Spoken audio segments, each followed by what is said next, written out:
Good afternoon.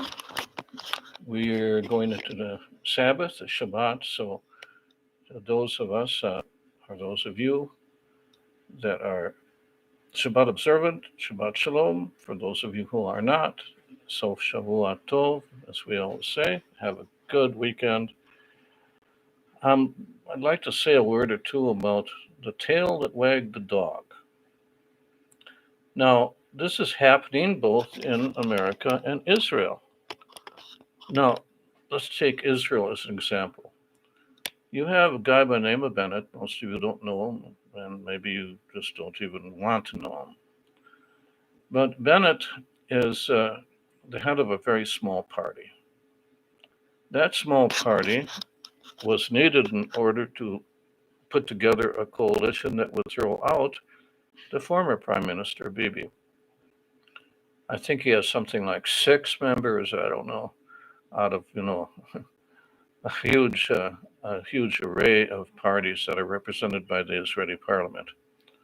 So this is the tail that wags the dog.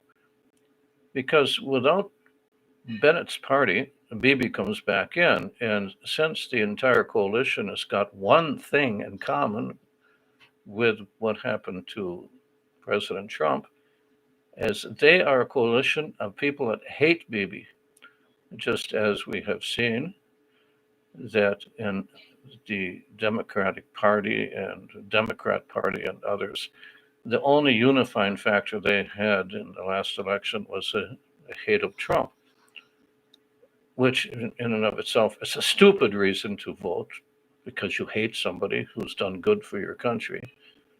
But the news and the comedians and the high tech people have decided that they will teach you to hate somebody that's done good, and then you vote not for who you like, you vote against who you hate.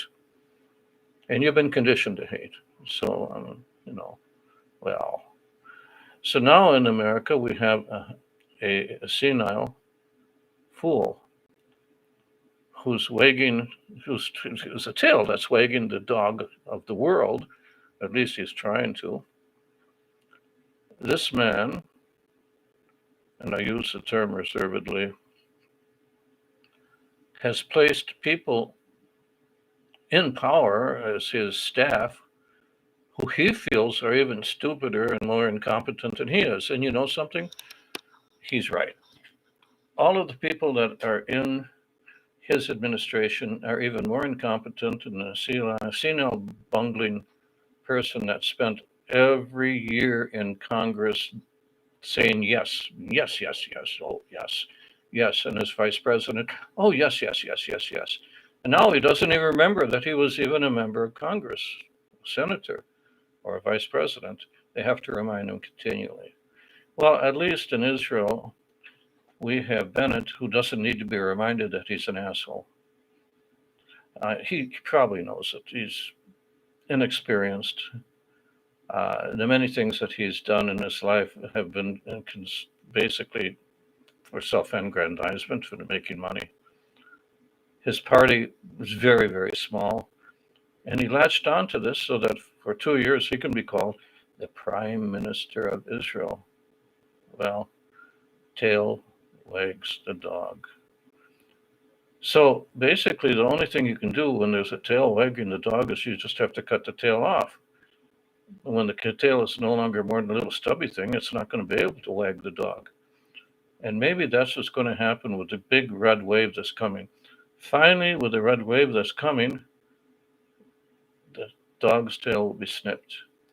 And when that tail is snipped in America, then Bennett's tail will also be snipped because Bibi will come back full force, leading the Likud to a victory.